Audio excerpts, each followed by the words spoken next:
Hi and welcome. Thank you all for joining us today in a very exciting interview with Cory Hageman. Got it? Yes, Yay. thank you. Cool. Hi, Cory, and welcome to my channel.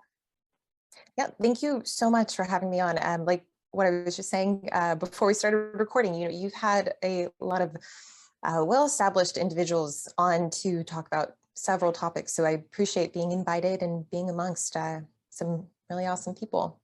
Absolutely. Well, you've earned your place. The amount of work that you've done and what you have accomplished is so inspiring and so exciting.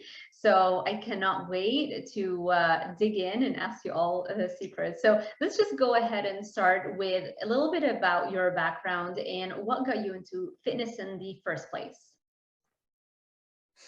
So I think like many of our listeners, I was pushed early on, probably too early of an age to start being mindful about calorie intake. And it was actually a loved one who was trying to lose weight, and they started tracking calories. And just to be supportive, I was like, you know what, let me do it too. And like most teenage girls, I'm like, okay, well, I can take some control back of my body composition. And this seems like a good way, a better way than, the starve, restrict, binge cycle that I was going through. So I started tracking calories in high school, actually, when I was 14, 15. And when I got to college, I was already burnt out of, just looking at food as good and bad, and just fixating on, what's going in my body. So I started looking at other educators in the fitness space. And the person that influenced me the most in my early years was Lane Norton. And I'm a huge fan of his. I have so much respect for him and Holly. They put out so much good information. And at the time, I mean, he was pumping out content constantly and discussing, hey, you can be in fitness and you can achieve very low body fat levels, but you don't have to do it the way a lot of coaches at the time and still now we're pushing and we're claiming, hey, this is the only way to get lean. So that was really the beginning of the flexible dieting journey. I guess that's what I'll call it. But I started tracking my macros, and I saw these girls on Instagram getting ready for bikini competitions. And I mean, I was 17 at the time, and I was like, man, like this looks amazing. I mean, these girls, they're similar to who I see in the magazines and who I see, on TV and movies, but they have a little more muscle, and they're really highlighting, what it looks like to be strong, to be athletic, and that really appealed to me. So I at the same time, I was like, well, I don't want to hire a coach that's going to potentially make these behaviors that I had, worse. I'm gonna try to prep myself for a competition, and I started prep. I was like, okay, we're starting, and I picked a show, and I prepped for about 25 weeks, and then I got on stage, and it was just a really fun experience at the time, because I mean, in 2014, 2015, it was so taboo to be a flexible dieter. It was just not accepted. It was not well received. And, it felt really good at such a young age with such little knowledge to be able to do that and to set that goal and see it through.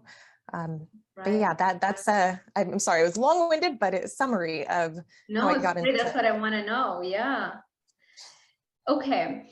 So you were 18, you mean, yeah. around the time that you prepped for your first competition, and that was in 2014. And since then, how many times have you competed? Oh gosh, 12 shows. 12 times. Wonderful. Yeah. And you mentioned the restrict binge cycle. Can you share a little bit more about that? I feel like so many of us, including myself, have struggled a lot with that. Yeah, absolutely. So just because I know I'll go off on a tangent. Specifically, are you wanting me to talk about how that started? Yeah, Why that, took place? how it Um, started, why it took place, and how you overcame it, or do you still struggle with it, like post show or even during prep? Just the whole experience.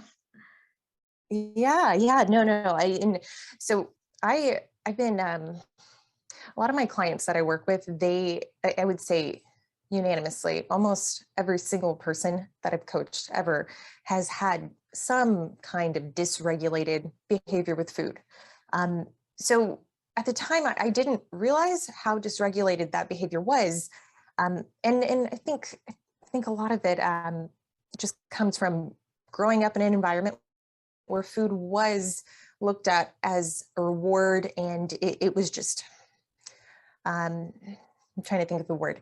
There was just this dopamine response around food, which I mean is something we all have, but very specific to how I was raised. I was encouraged to eat a lot, to overeat. I mean, I'll call it what it is. I think most of us are raised that way. I mean, it's very rare when I run into someone who's like, no, my parents were very strict on portion sizes, and they took time to educate us.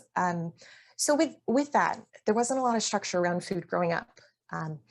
And as I got into my teens, it was like, well, okay, I want to manage how I feel about my body image. And that becomes really difficult when you have a negative self-image, when you assume that, okay, I don't have control over how my body looks, and I have no way other than to not eat in order to change that. And that was the belief I held for, gosh, a long time. Like, I mean, like 10 years really, of just feeling like, okay, every time I eat food, I am getting fatter. And a lot of it, looking back, I really think it could have been solved by formal education in nutrition. But you know, I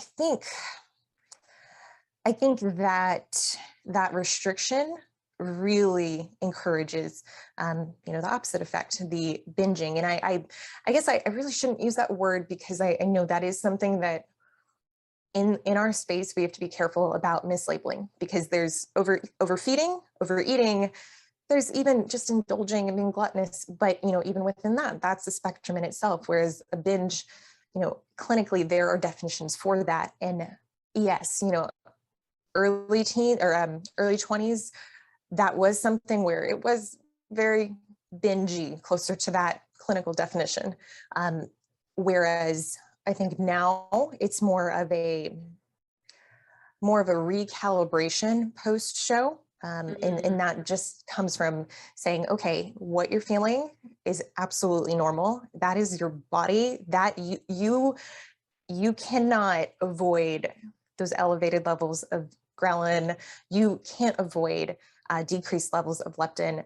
Those are things that will happen, person to person at different body fat levels. But especially with this prep specifically, reaching a new level of conditioning, reaching a new low body fat, there's going to be a rebound effect. And that isn't indicative of a psychological disorder or an inability to control yourself with food. But it does take awareness and working through to undo some of that dysregulation.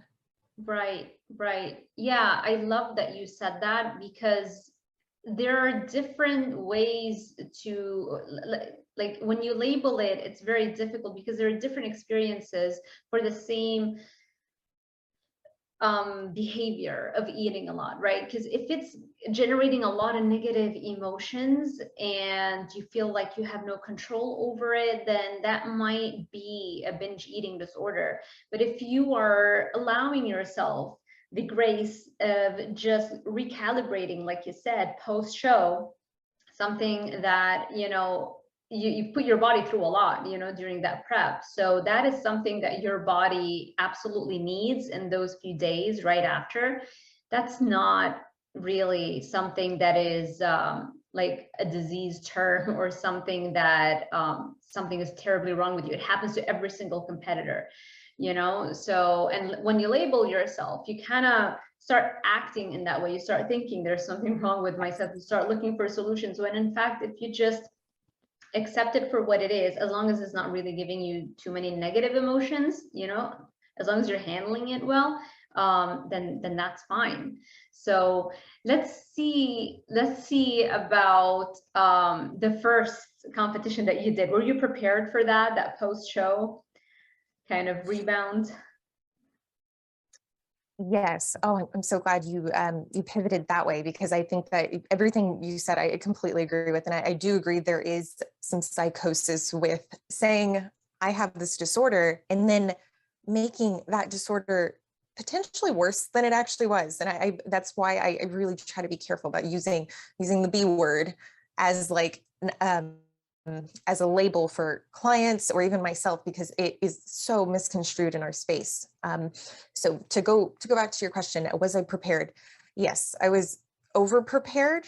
And that's the other end of the spectrum is, okay, well, you have the overindulging, the gluttony side, then you have the fear of gaining weight, which is in a way, it is disordered, just as disordered in its own way. And that's it's something my boyfriend, he's heavily involved with the prep, the process of even just coming out of shows. And I mean, our house, like we talk about fitness, the psychology, we talk about it 24/7. Our neighbors hate us, I'm sure, because it's just constant.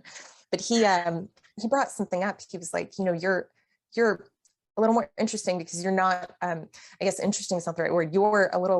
You're more complex as far as your dysregulated behaviors go, because you tend to fall in both camps. You know, you will be overly restrictive, which is, I think, how I grew up. That was more what I leaned towards.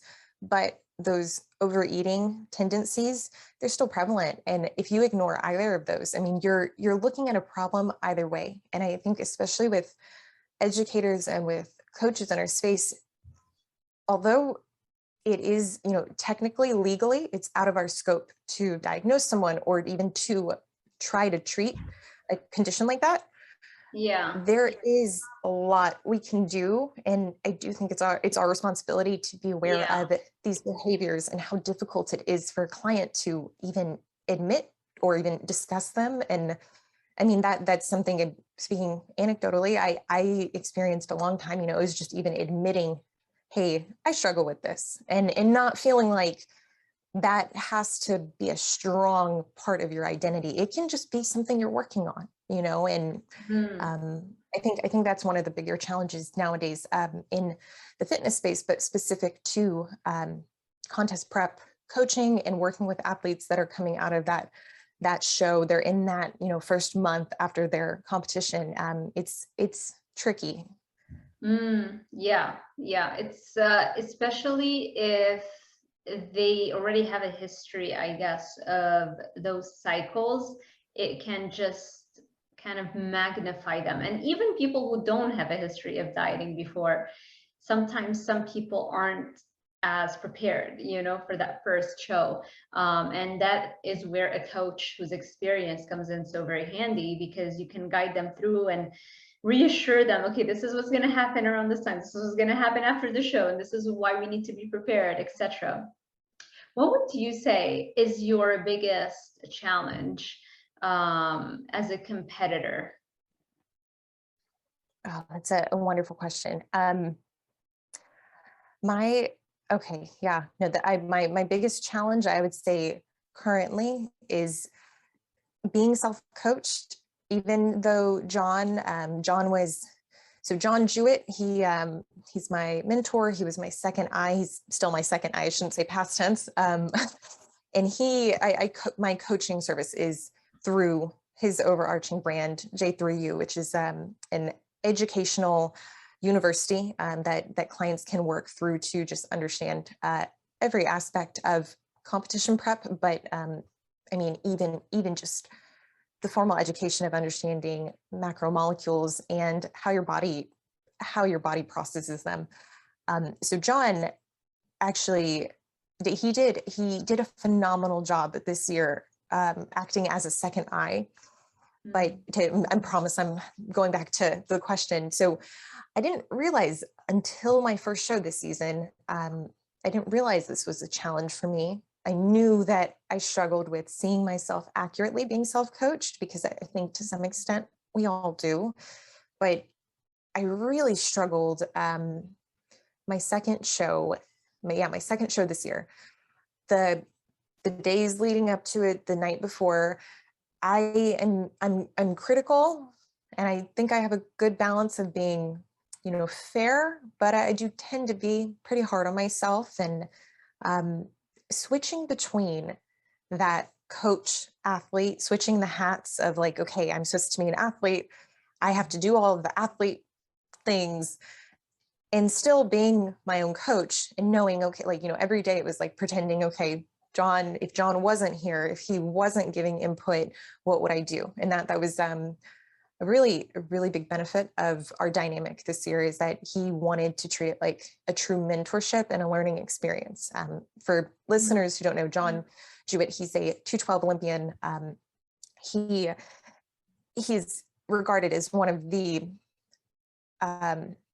biggest educators, as in he creates just so much content around just understanding the process of contest prep. I mean, he's very well respected in our space, and he wanted me to be able to learn. And, that comes with kind of every day pretending like, okay, if he wasn't in my corner, I would send him pictures. I would have, all my details, all my notes. And at the end of each message I would send him, it was like, okay, if I was doing this on my own, here's what I would do.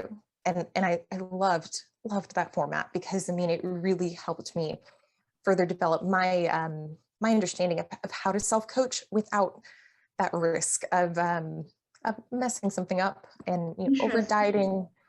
So just to answer that question, the biggest challenge was being a coach, being my own coach, being an athlete, and knowing, hey, I have things I need to improve on, and not letting that get me down, while still being fair to myself and being like, hey, like you're supposed to be positive, and as an athlete, you're supposed to have fun with this and enjoy it.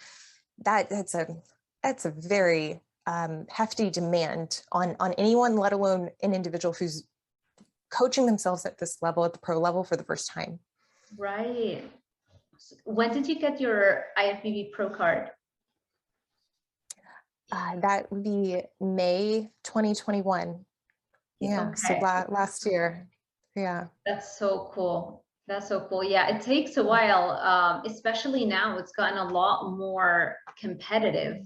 So, I feel like it takes 5 to 6 years for a lot of women to become pro, or at least, if you're super, like, if you're like an outlier, you might reach the Olympia stage, but I don't see how anybody can do that in less than 4 to 6 years right now in the competitive world of bikini bodybuilding competitions, because it is the most popular competition. Although the monetary reward does not reflect the fact that it is the most competitive for whatever reason, but it is. So I agree. And I do agree that currently, I think since 2018, the shift in what the criteria is versus what it says online, the wording hasn't changed since 2014. The look is completely different. And, I'm okay with that. There's no negativity, because I do like the look I have. I like the harder look. I like the more muscled look.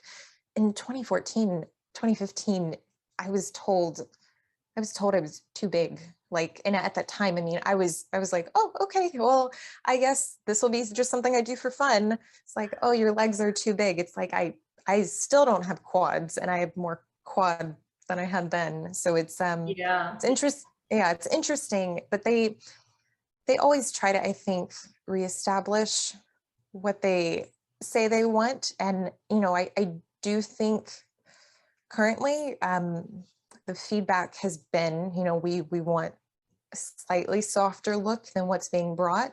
But I think even from the amateur to the pro level, or amateur at the regional level to the national level to the pro level, there are, I don't want to say inconsistencies as in they're inconsistent with judging, but it is such a subjective sport. You have to judge what's available.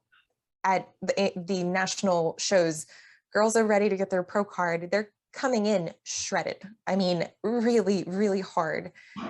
And some are being rewarded and some are not. So, I mean, that's, I think, a big part of, I think it's really good for newer competitors and Yeah. listeners to understand that it's okay to see those inconsistencies if you understand it. And if you're not, if you are truly process oriented and you love the sport, yeah, no, I mean, of course, everyone wants to win, but at the same time, like, I got so much out of this season and out of this hobby. But if you don't treat it like that, it can become really discouraging when you see, well, so-and-so was rewarded and Yeah. she's leaner than me. And I was told it's like, come on, like, they're doing their best. Just enjoy what you get out of it, but do not expect anything. Yeah. Just remember, it is subjective, and they are limited also by how many women show up, and who is available. But even with that, like, sometimes you can be convinced that you're supposed to win and then you end up not winning. And so you just have to keep showing up, do as many competitions as you can, because even if you feel like you're supposed to be winning but you're not, the more shows you do, eventually, like, when you earn it, at some point you will be winning. And that kind of, like, the amount of shows that you can do can kind of compensate for this gap in the subjectivity, that might not have rewarded your hard work. I think that's a better way of thinking about it. Otherwise, you're just going to be so demotivated. Right. And it's interesting. I used to feel that way. I used to believe, okay, well, I just need to do enough shows in order to do better. I mean, I'll just put it that way. I don't know. I don't know if I fully believe that anymore, only because of what the standard is now, what the criteria is. And now that I'm becoming more experienced, I'm finding that, the demands of holding that conditioning, there are consequences to it. From a health aspect, you were not doing yourself any favors. And, talking with John, I think, really shifted my perspective. Talking with him after these last couple shows really shifted my perspective to rather like, okay, we have the option to do. I mean, there are like 40 shows left for the year for bikini. It's absurd. No other division has that kind of availability. And sure, quite literally, I could do enough shows and qualify on points and maybe get lucky if there's a show that is easier, that my physique is regarded as the best one. But when you look at your annual timeline and you look at the Olympia, if the goal is to qualify for the Olympia, you have to consider, well, okay, are you going to hold that conditioning the rest of the year? Because that, even for seasoned competitors who are adequately muscled, is very demanding.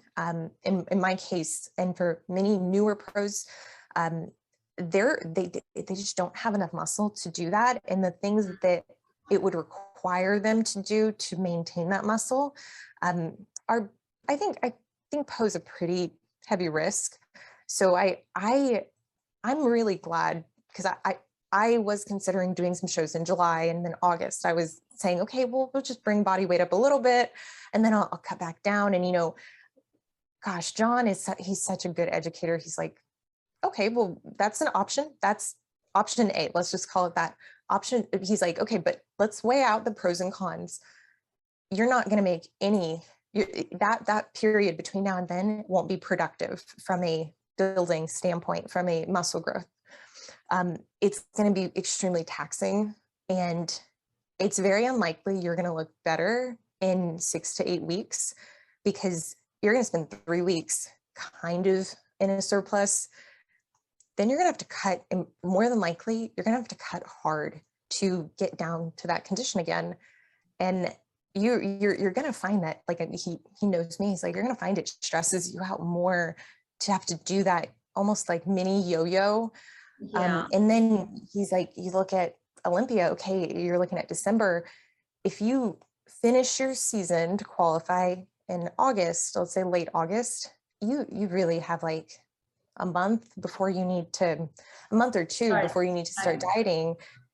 He's like, you're going to essentially spend an entire year in a deficit. And we label things like productive, not productive, which I really like, so that would be a year knowing, hey, you're not productive, you're not growing, and you're more than likely, I mean, like mentally, if you're even able to handle that, currently your glutes aren't big enough to be competitive at the Olympia. So yeah, you can go to the Olympia, like literally there's a way that you can go, but you won't be competitive. And for him to be able to know that he can say that to me and know that like there's no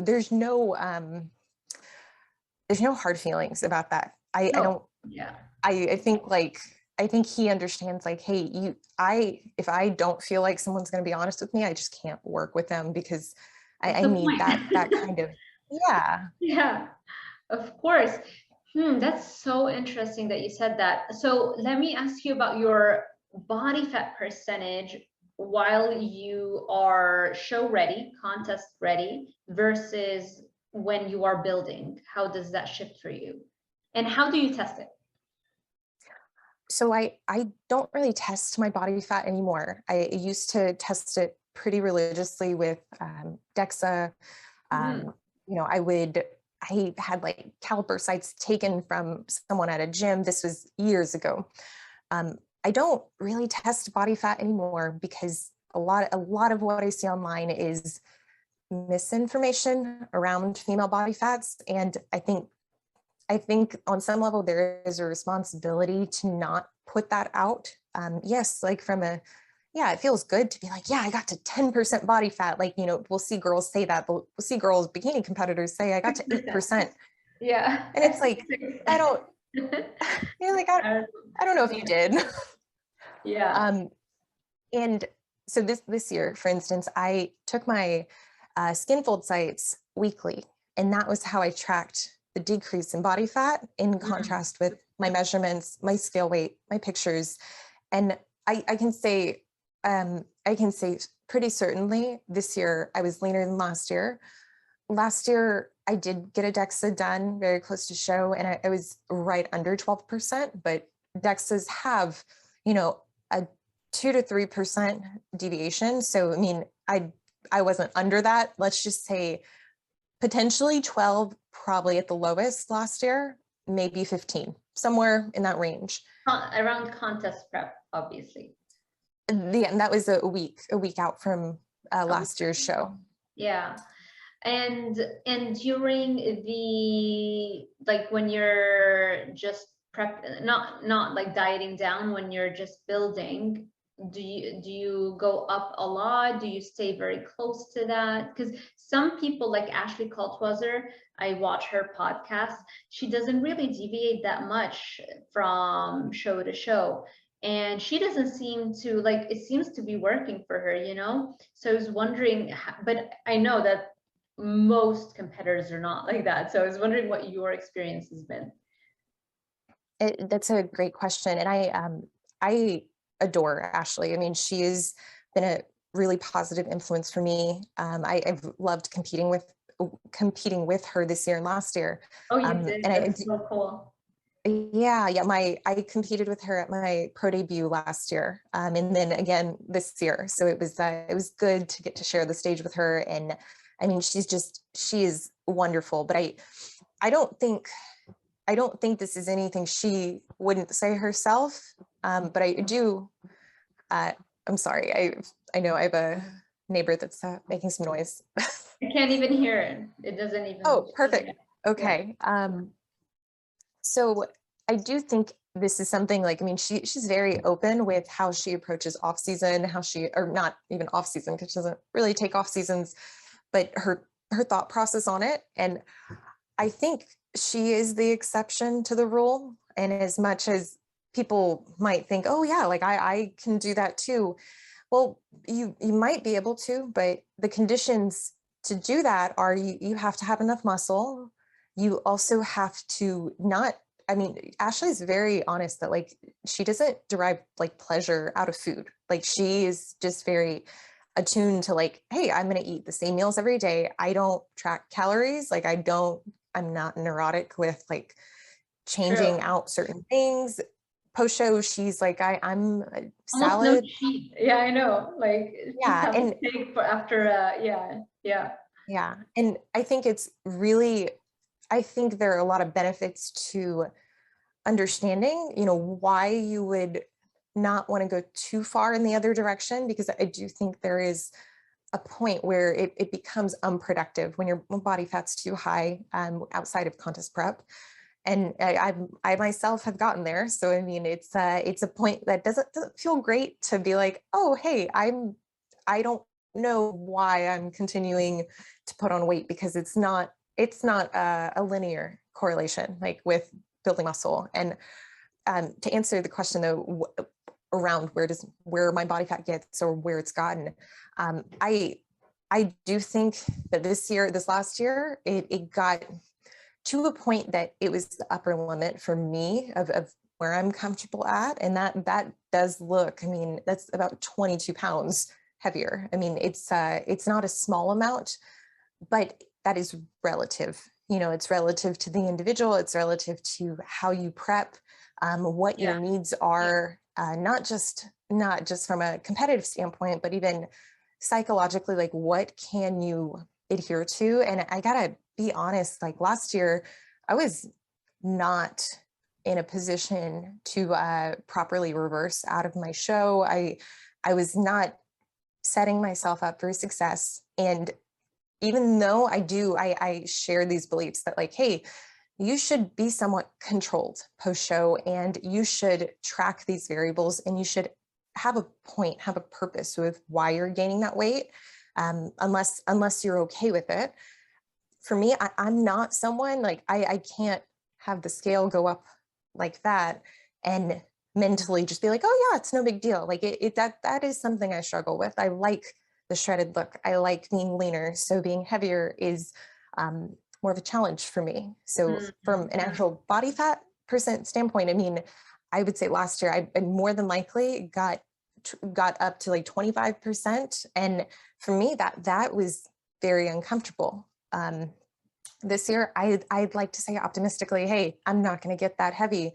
But I know that is something that if I do, it's not going to be intentional. It's I will try not to justify it and say, oh, I needed to do it, because I do think that that's not great to put out there and not and necessary. Yeah.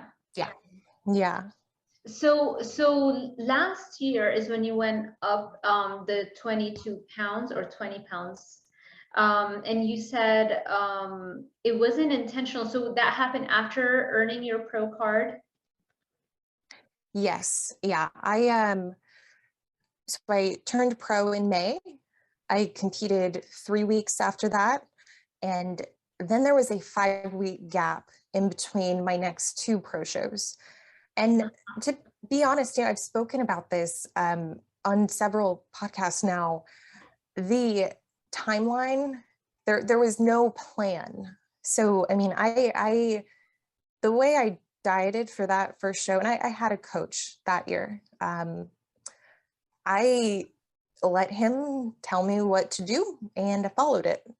It wasn't executed well. There was no concern or even care. It seems like for what I would need to do to get into shape for those shows, or how we did it. It was very result outcome oriented, which currently I'm like, I don't think that's the best way to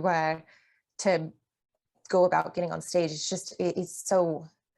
For me, I'm a planner, and I like to be efficient, and I am willing to work hard. I think if you plan correctly, you still have to work hard, but you don't have to kill yourself the way that a lot of people do.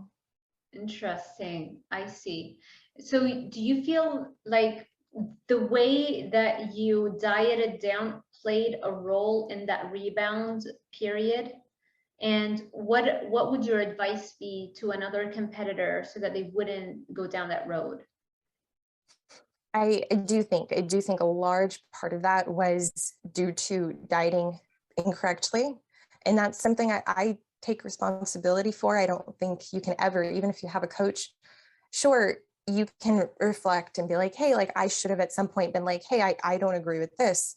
But at the end of the day, it is the athlete's choice. And you get to pull out at any point and be like, I don't want to do this. I know this isn't right. I didn't. So, I mean, that is something like again, I'm open about, like, I did the diet and I knew during it, hey, this is different than what I would do, but you know what, I'll try it and I'll see how this goes. That in itself is what motivated me to want to self-coach and want to prep differently this year. This year, I understand, like, okay, there's going to be a rebound, even if it's 5 pounds, even if it's 10 pounds, you're going to gain weight and it's going to feel like it's way too quick post-show, because that's the nature of seeing yourself at a super low body fat and then seeing it go away. But I can say this year, a large reason that I didn't do exactly what I did last year was because I gave myself enough time to lose the body fat. So then going into my shows this year, I was ready. I was ready a week out from my first show. And I say I was ready a week out. I was more than likely ready 6 weeks out, but I had goals of where I wanted to get my body fat to, or get the look to.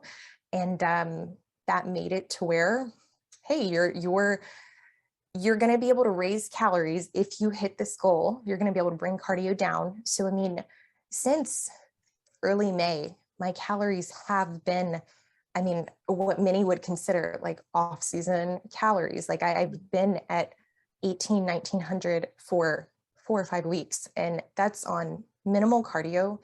Step count is like 10,000, which is, it's less than half of what I was doing last year. I mean, last year was much more aggressive, and I like showing that parallel to be like, hey, this year I got like nasty lean. And even though like that feels good to know, hey, I can do that, but I did it better than I did last year without having to do as much work. And to me, that is a win in itself. Is I found a better way to prep, and of course there's room for improvement, but I know I won't ever have to diet like I did in 2021. So from what I understand, the biggest takeaway is give yourself more time, right? Give yourself more time, that we don't have to create this massive calorie. You still have to create a massive calorie deficit, but not like insanely massive calorie deficit, right? Because then it's very difficult to control the rebound afterwards. Whereas if you keep it slow and steady, and then you're not dying on peak week, then you're more prepared mentally for that post-show kind of going back into an improvement season, So does that sound about right? That's what I gathered mainly. Yes, and we did the math on this. The kind of deficit I was in, I kid you not, I was in like a 3,000 calorie deficit in 2021. It was insane. No way. I mean, like it's I know it doesn't sound believable. I know. I was at 1,000 calories. I was doing 2.5 hours of cardio, and not lists, not like flat. I was at 15% incline, 3 miles an hour. Like all out. 2.5 hours. Yeah, Wow. that, I mean, I track the heart rate on my Apple Watch, so I know that's like moderate intensity / hit. Like my average heart rate is like 150. 2.5 hours of that, 25,000 steps. Like it was And such did you a say 25,000 steps? yeah. Yes. Yeah. Wow. So how did you have time for anything else? I didn't. I was in school and I was passing. I was actually, I know, you know what, I was doing really well in school, all things considered, but the courses were manageable. I wasn't working the way I'm working now, and currently I am in nursing school, so it's much, much more demanding. But my my approach to this prep wasn't, hey, let's wait until we have to push. It was like, no, like week one of prep, you were in a 700 calorie deficit, which I think by our definitions is aggressive. So I Yeah. stayed there for a long time. Like I literally stayed there almost the entire prep. My calories actually stayed really consistent. They didn't Now, go recently. as, yes, yeah, this prep was so much better, but that was because week one, hey, here's your rate of loss goal for the end of the week. If you don't hit it, we've got to lower calories. And I wanted to make sure I hit it every week. So rather than have an intake that was potentially too high, it was like, well, let's put calories where I know I'll lose weight. And if it's not enough weight, I can adjust. But what I found is that a 1% target per week, that was very manageable at 1,500 calories. And I think a 5 to 700, 800 calorie deficit, that's kind of the upper end of where I think competitors need to go, because Yeah. at that point, I mean, you're truly like, why, especially if you're looking at like a 16 to 20 week prep, it's like, why would you need to lose more weight than that? Because I would say myself, I lost, I think 22 pounds this past year. It was about a 17% decrease in body fat. That in itself was a lot, but it was manageable. And if it was more than that, it would have taken longer. It would have taken more extreme measures, but you're absolutely right. What it allowed me to do was the week before the show, start doing that back end work that we should do, that we should be able to do, that allows for us to say, okay, it's going to be hard, but what are the strategies we're going to have in place? And even if you have to find new strategies, even if they don't work, okay, you had a plan, that counts for something. Most people can't, they don't even have the mental capacity or the energy to establish a plan. They're like, I just can't wait to be done with this. That's sadly the attitude a lot of people have Right. coming out of the show.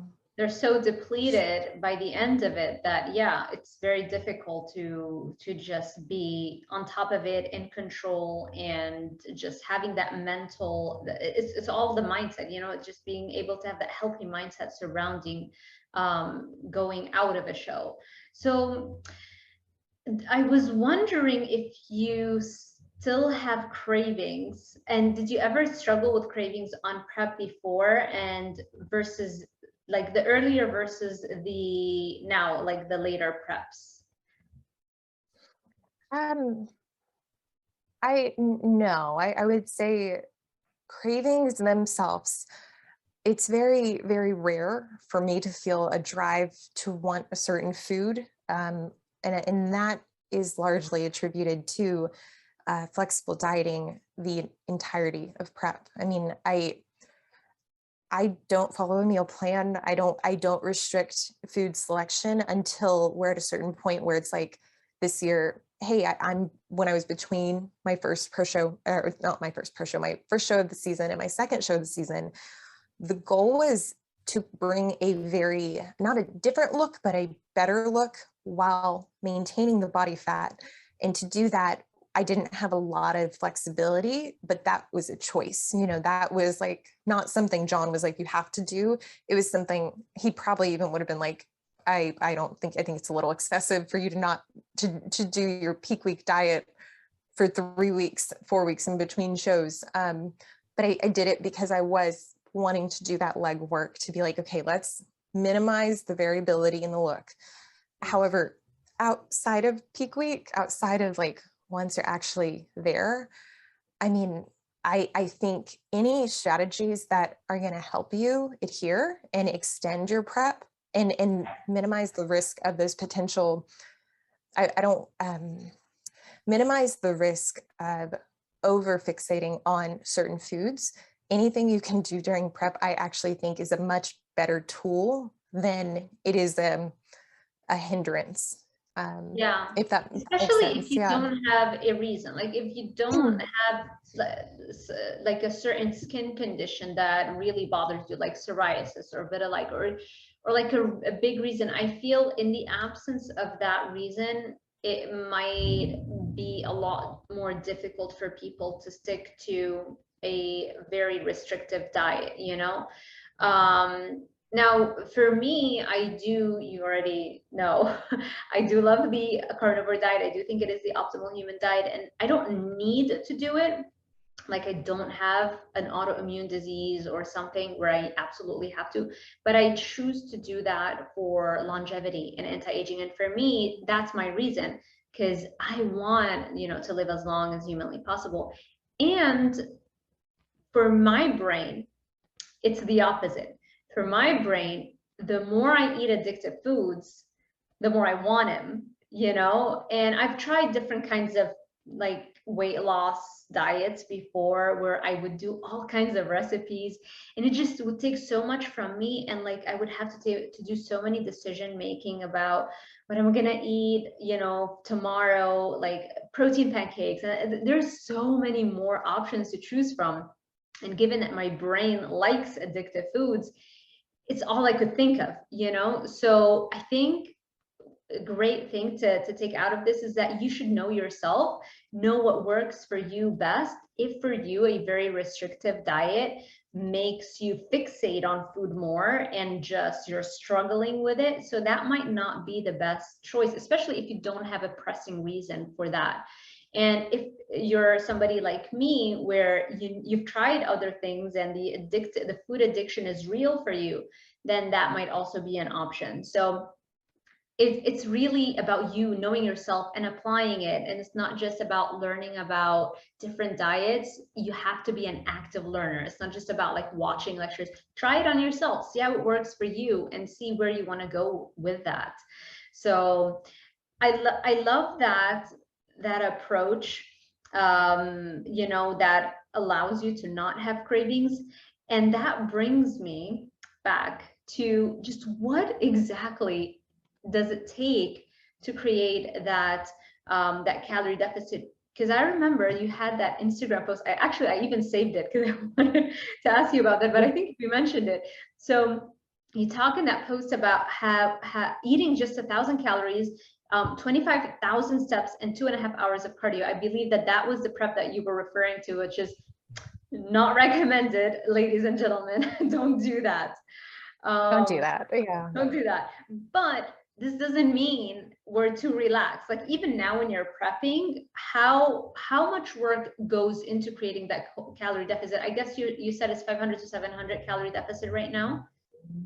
Right. So I try to make things as objective as possible. And sorry, just to go back, because I really want listeners to understand, like, I think you knowing your body and having such a strong why behind why you follow the carnivore diet, that is where I want to get all of my clients. That is, even for myself, this period is not representative of like my best self with food, but that's okay. When, I'll get out of it soon. But what you're describing, having such a strong, deep-seated why, in that operating almost and not as operating kind of as an intrinsic motivator, that is, I think, a huge contributor to high adherence. And I think high adherence is the key. And even if we could look at the things I eat regularly and say, okay, well, here are the pros and cons. From a micronutrient standpoint, you're doing these things right, but here are the things that aren't really helping you. And they're, from a health standpoint, they're not the best decisions.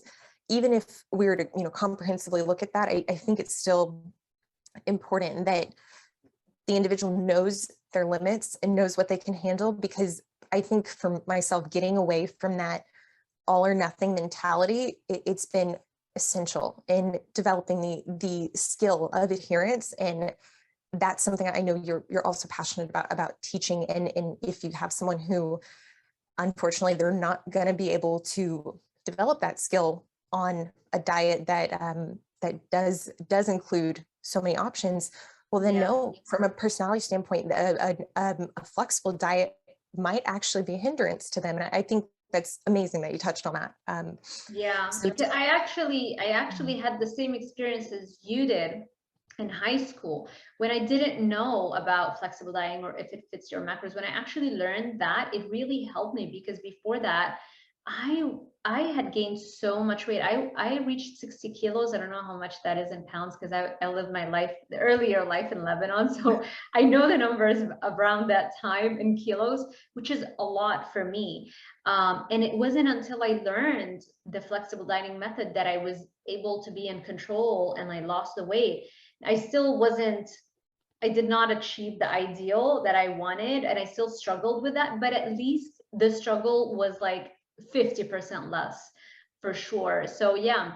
And also with the carnivore diet, let me add another thing. Even for me, the longest I've lasted was a strict carnivore was 9 days.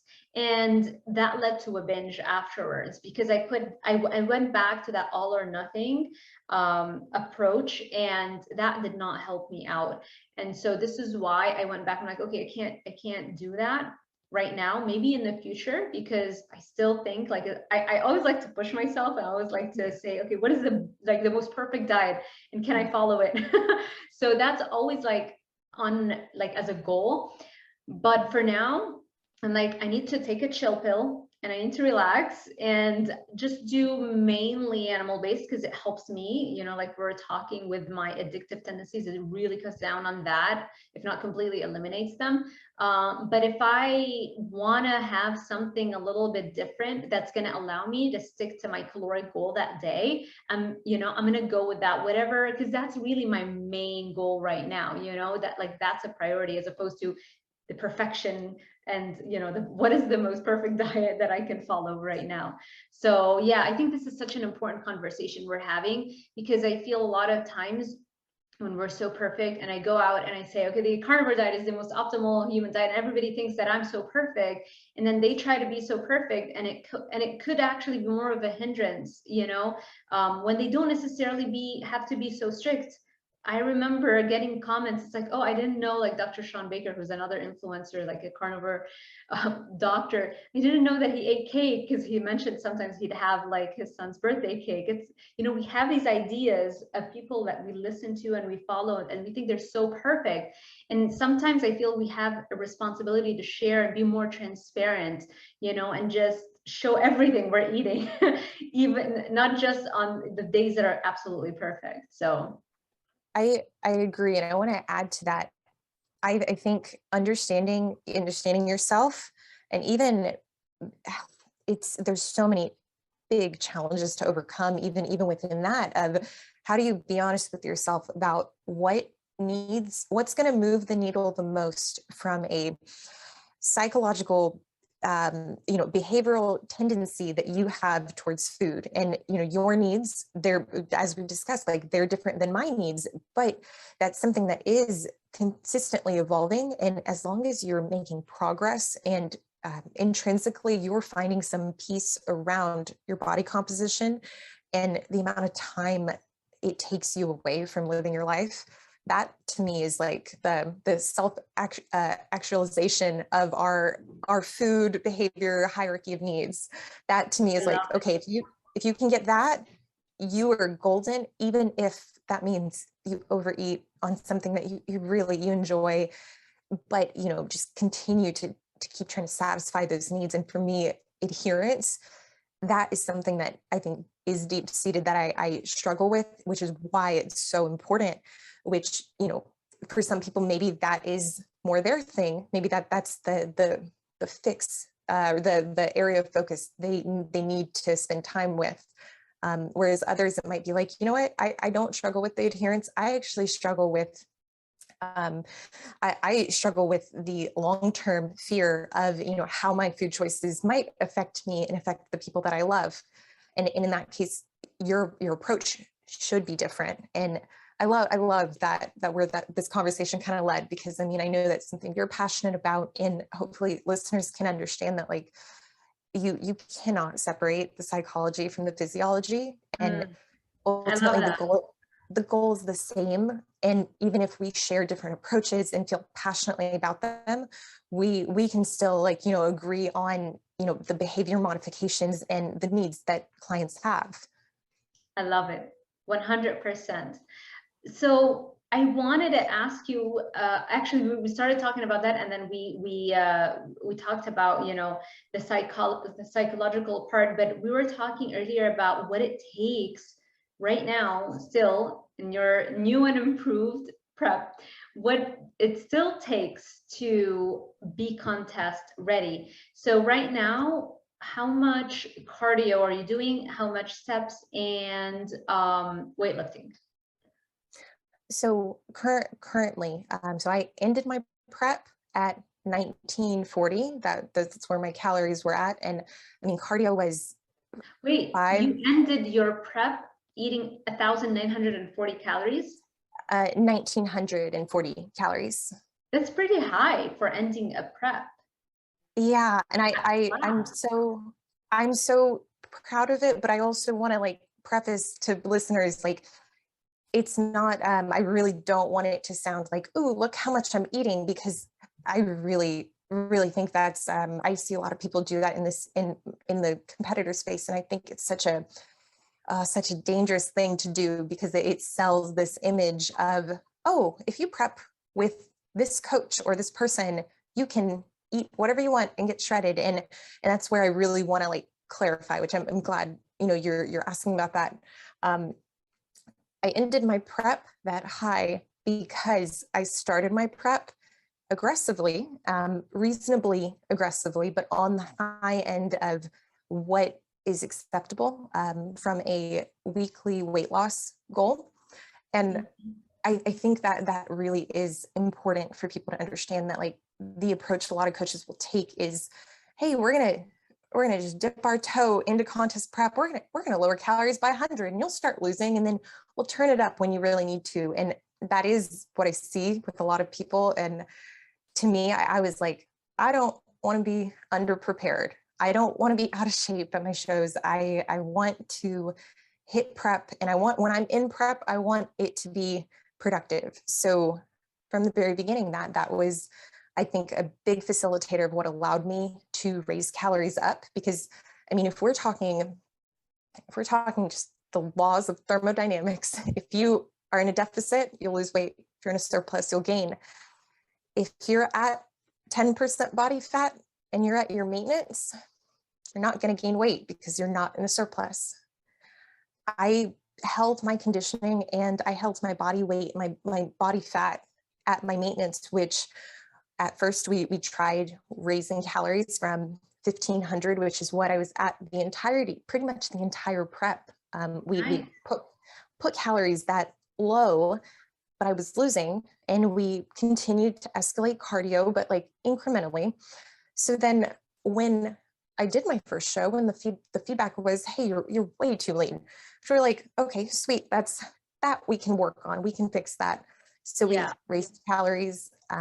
Body weight didn't come up initially because the intake in food drives training performance. So then that deficit that we were hoping to reduce got bigger. So I started losing more. Right.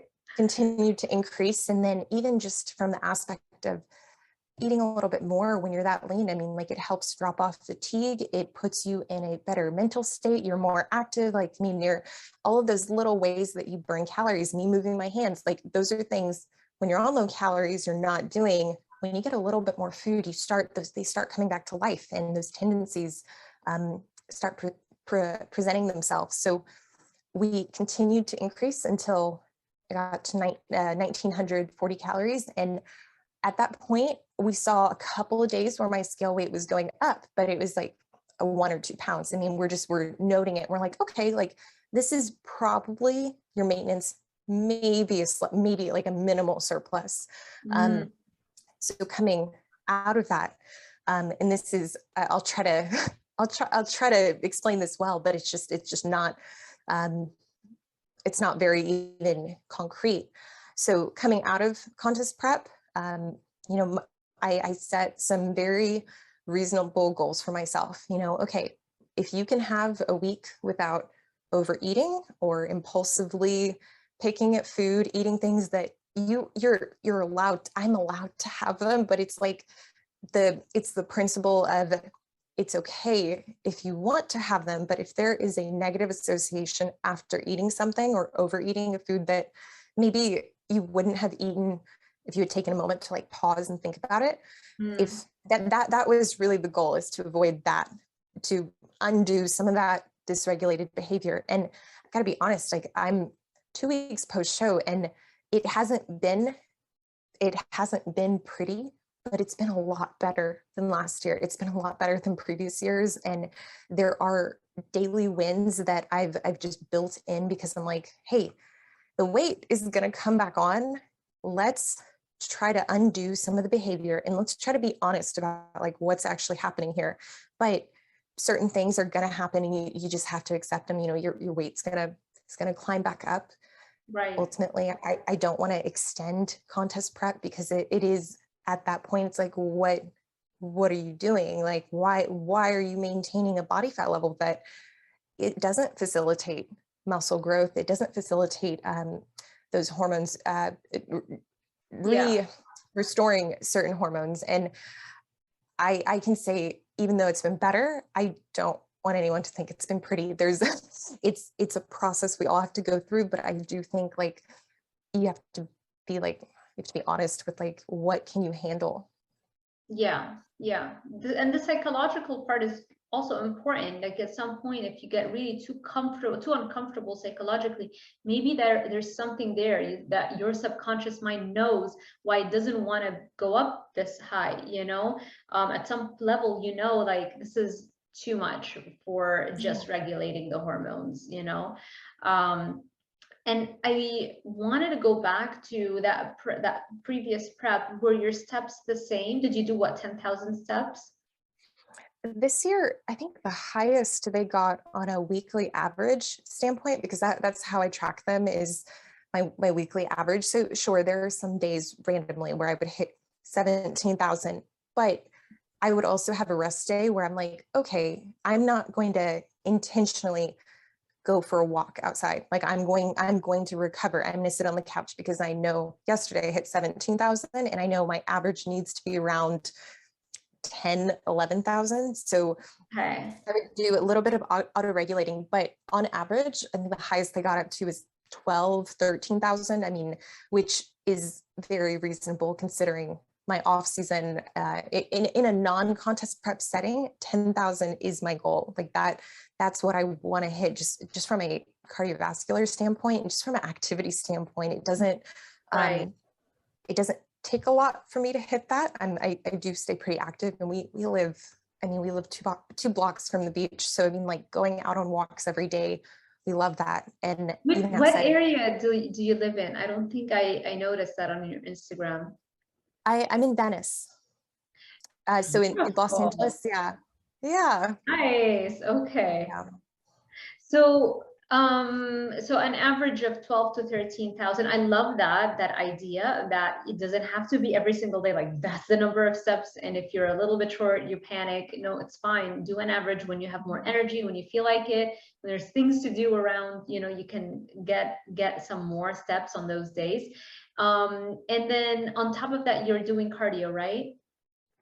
Right. And we have a treadmill at home. So that is the modality I pick because the access, and it goes back to what we were saying before, you know, with diet, the training, the cardio, the deficit, everything at a baseline should be made to where it complements the individual's lifestyle and is as easy to repeat as possible within reason. But for me, like we can definitely go into like, okay, why would treadmill be preferable over Stairmaster? But the biggest overarching like factor is like, I like waking up, I'll do a couple things, I'll get up, I'll be like, yep, I can do my cardio. I don't have to worry about going to the gym, parking, talking to people. I can just get up and do it. And then that's it.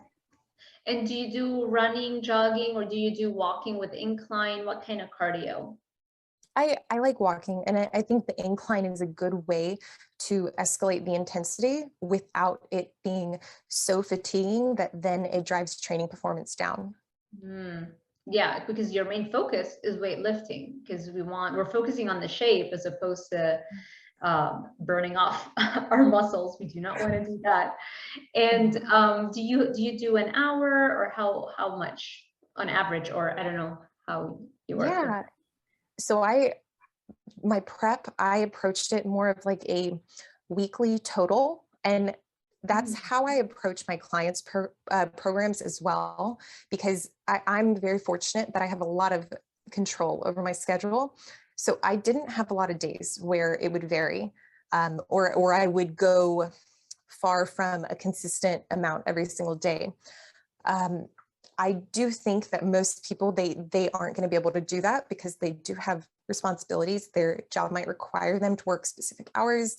They have family responsibilities, personal responsibilities. So what I like to do is offer that almost as like a way to adhere while still having some flexibility, even in a cardio regimen.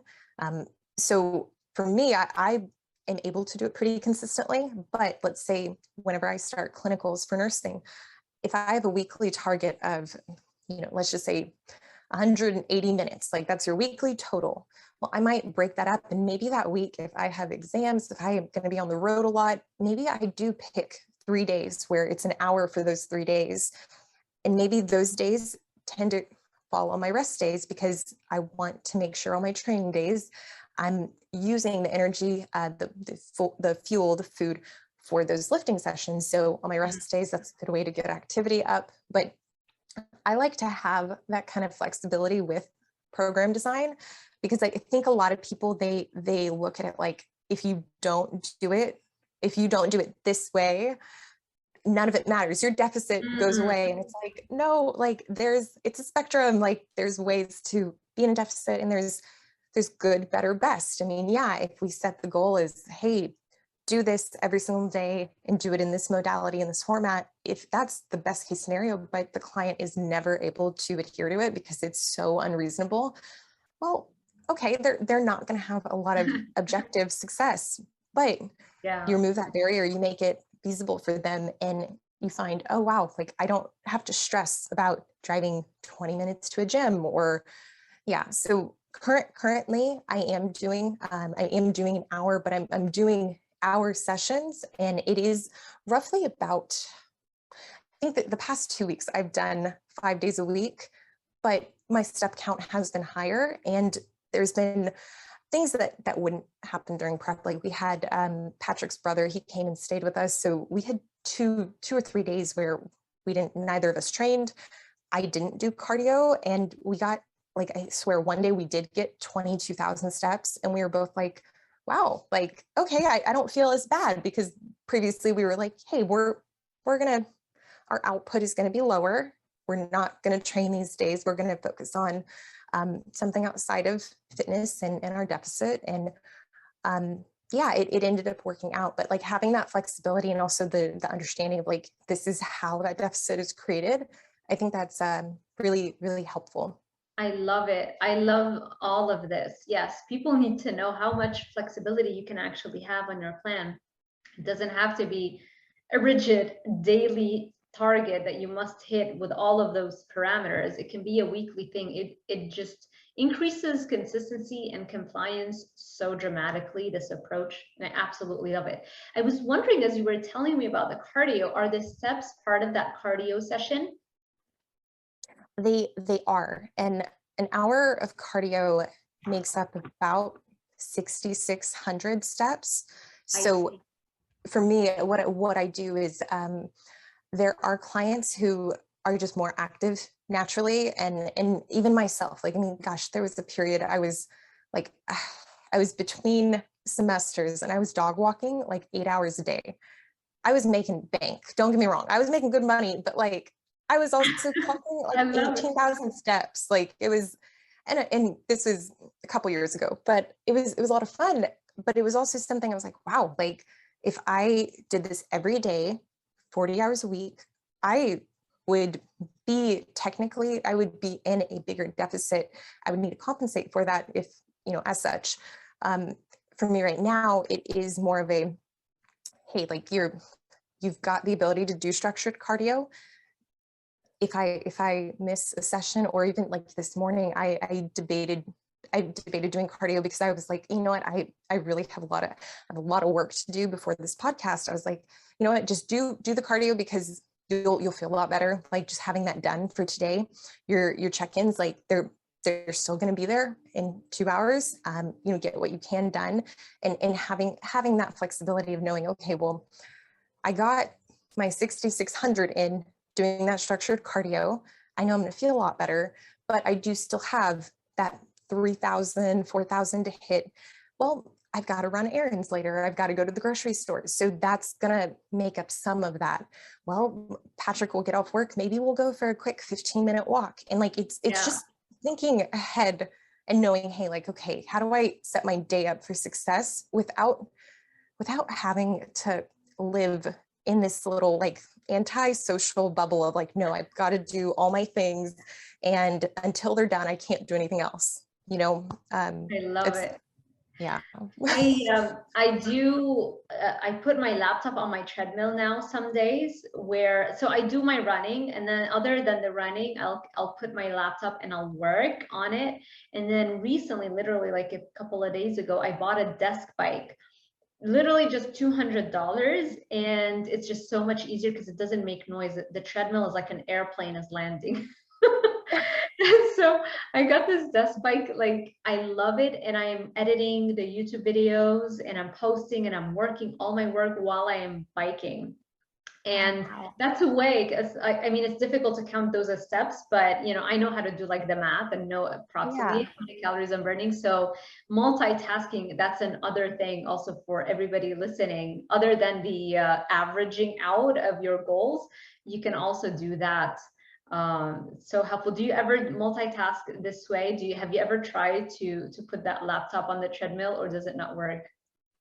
It doesn't work with this setup, but I'm a huge fan of multitasking, and I usually will do that out in the living room. I'll foam roll, or I'll even like do gut smashing, or have a lacrosse ball like on those like areas that you're like, I am so overdue for like having a lacrosse ball in my adductor or IT band, and I'll have the laptop down with me, and I'll just like be like, okay, you're here for 30 minutes, and like you got to get this check-in done, or whatever it is. If it's schoolwork, I'll put a lecture on, and I'll be like, okay, like this is your, and that's only because more recently I'm like, hey, like the mobility side, I've lately I haven't been putting as much time into, and it's something I want to adjust. So I just am finding a way to plug it in. But I love the idea for individuals who have that access, or can do. I do a lot of my work on my phone, and I can say pretty consistently, like 5 days a week,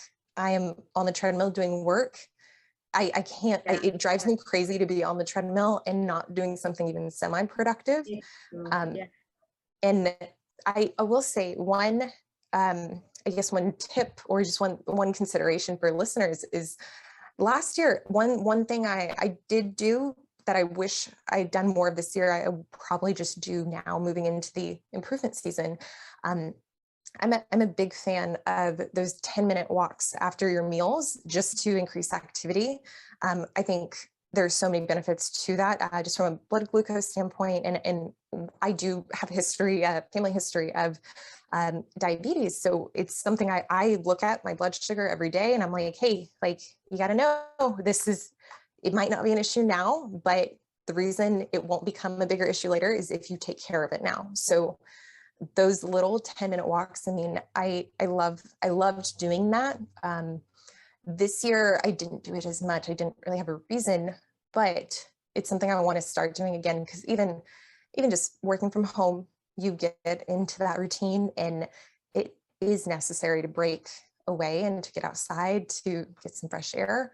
So I would say that would be a really good way for individuals to increase their step count, or even just daily activity, without it being like, oh, I got to go to the gym. Like, no, like steps are a huge huge factor in creating that deficit. And that actually is, I think it's Eric Trexler, who I want to say he either not participated, he was a part of the program study design that shows our NEAT, our non-exercise activity, is what is most effective compared to BMR or exercise activity thermogenesis.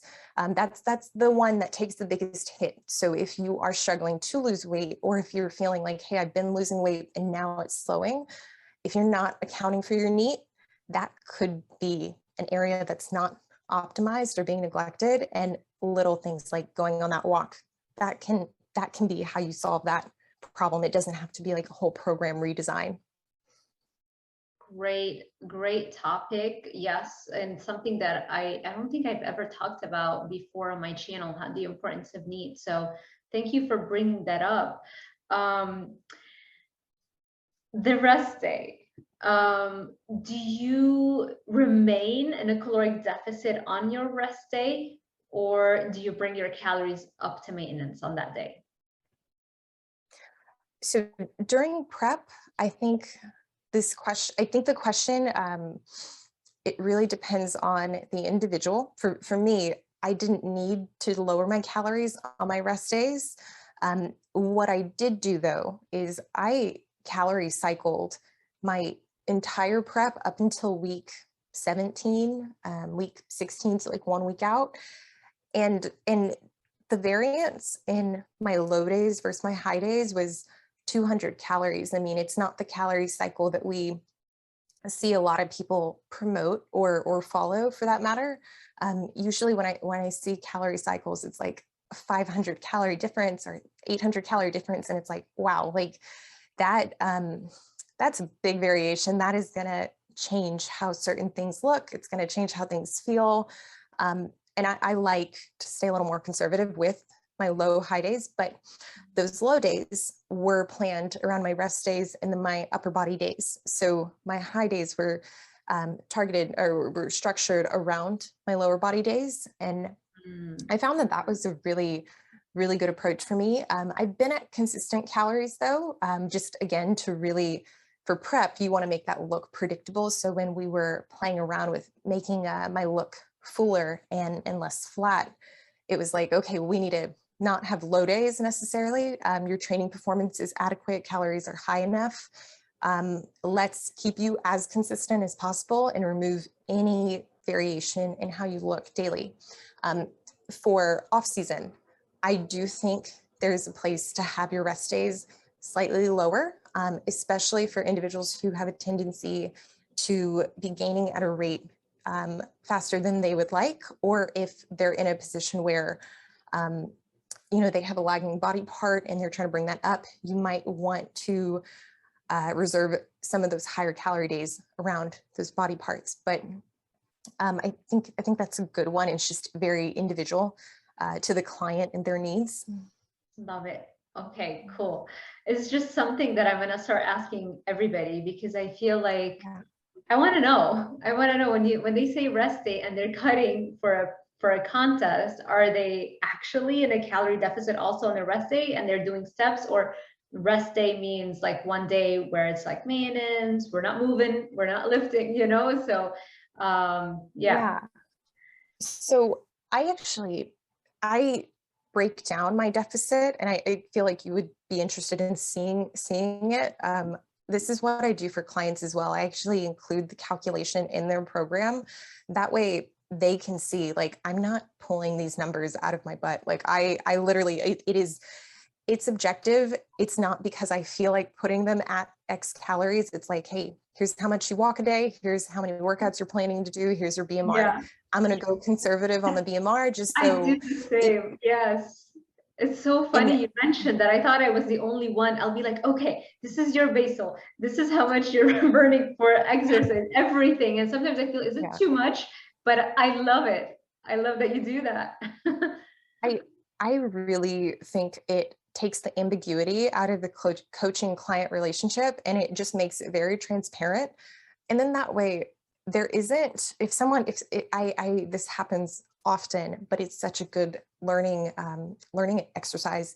someone misses cardio for a day and then that rolls over into the next week, they miss 2 sessions, we can quantify it for them and be like, hey, like there's no emotional tie from my end or from your end. It's just like objectively, this is why you didn't lose at this rate. And if you add in days being at higher calories than we planned or you wanted to be at, then it's like, well, this is exactly why. There's no confusion as to like why the rate of loss wasn't met. But yeah, I do find that those rest days, they can be utilized as days to dig a little bit deeper if you need to, but you want to be careful.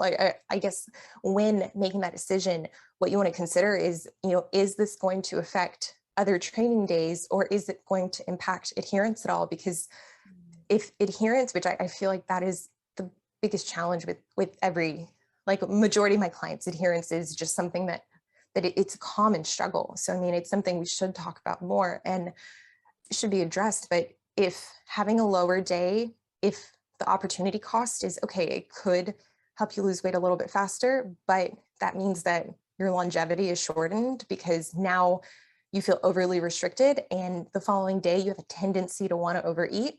Well, how many weeks do you do that before you break? Because to me, it's not worth it. It's like consistency, just like do what you can handle and don't overcommit. If you do that, like, okay, you can undo weeks of dieting very quickly.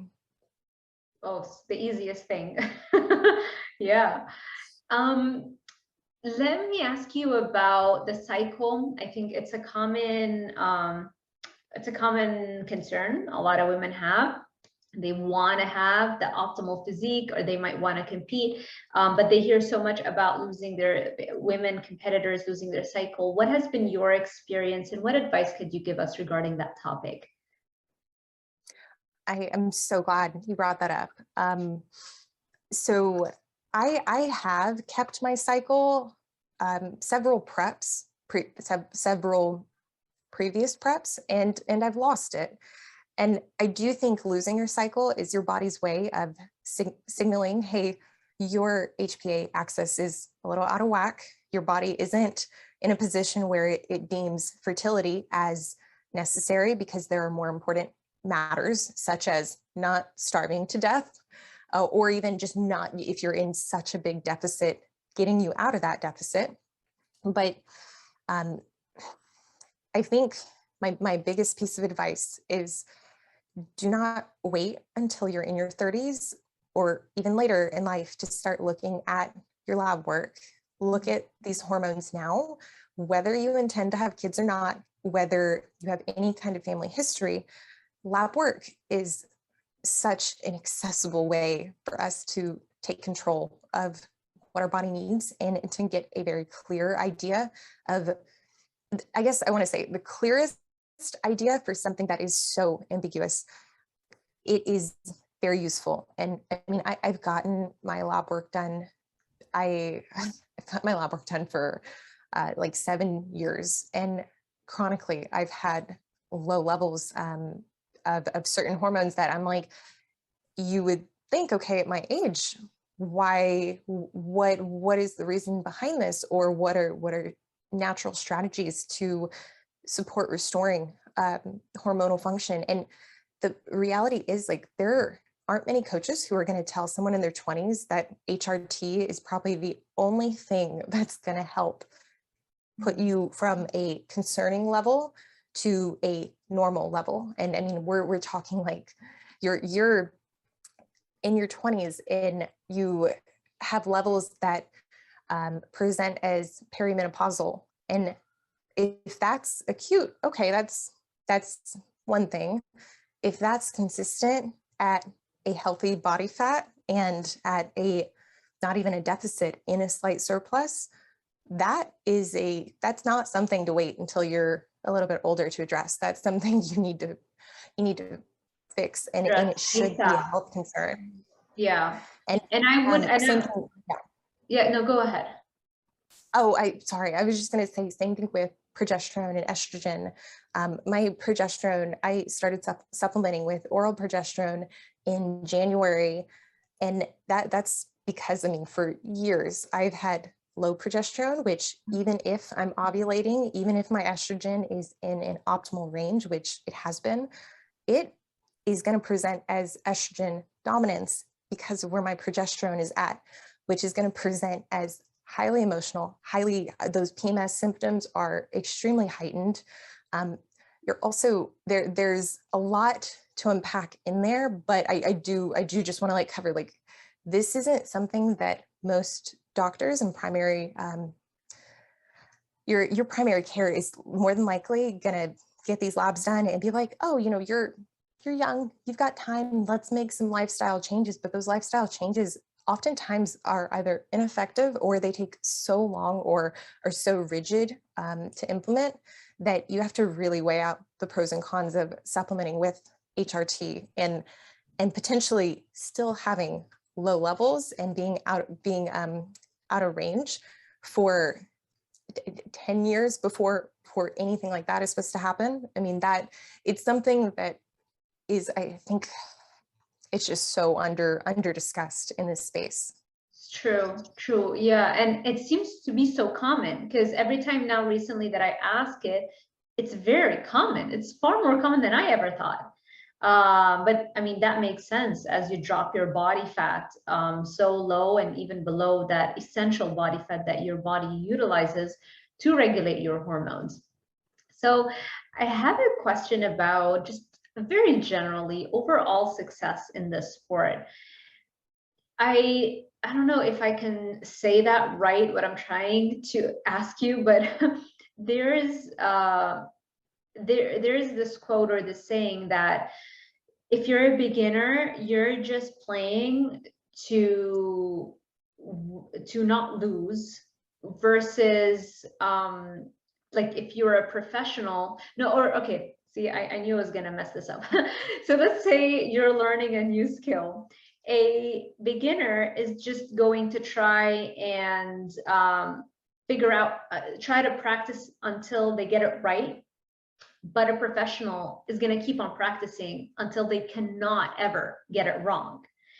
So that's kind of like something that stuck with me and that's how I look at almost everything in life, like how to succeed in anything in life, whether it's a skill, whether it's competing in a sport or anything. How can we apply that in bikini competition or just weight loss success? And that's such a good question, and it's something I'm realizing. You know, you and I, we do share a lot of the same values in why we do what we do, and even if they're different, the reason. I mean, I love the process of being able to manipulate these variables and know objectively, like I do have control over the body composition, and that in itself is so freeing. And that's something like I feel so strongly about being able to teach others how to do that, because I mean, I'm sure you grew up very similarly with that feeling of like, oh, okay, the only way to have better self-esteem or self-esteem associated to body image is through restriction, but that means sacrificing and giving up so many things that I might enjoy. Maybe that is social events, maybe that's going on dates, maybe that's just indulging, you know, with girlfriends. And that's just very daunting.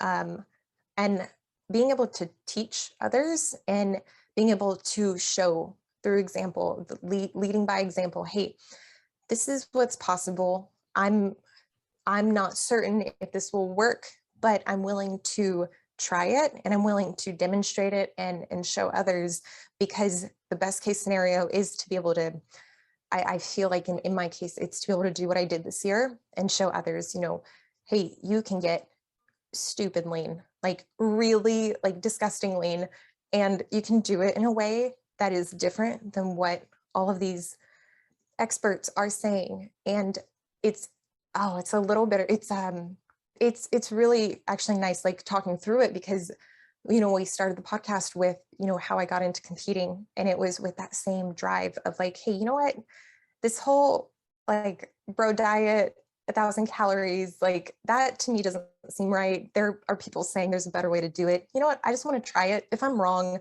well, okay, hopefully I don't embarrass myself too much, but let me try the, oh gosh, not to sound so cliche, let me take the road less traveled and see, and I'll be the test subject, and I'll try it, and it'll be hard because I'm gonna do it myself. But if that helps someone, if that results in someone feeling like, hey, you know what, I want to get into this sport, or maybe not even get into the sport, but I want to set a very high aspiration for body composition throughout my life.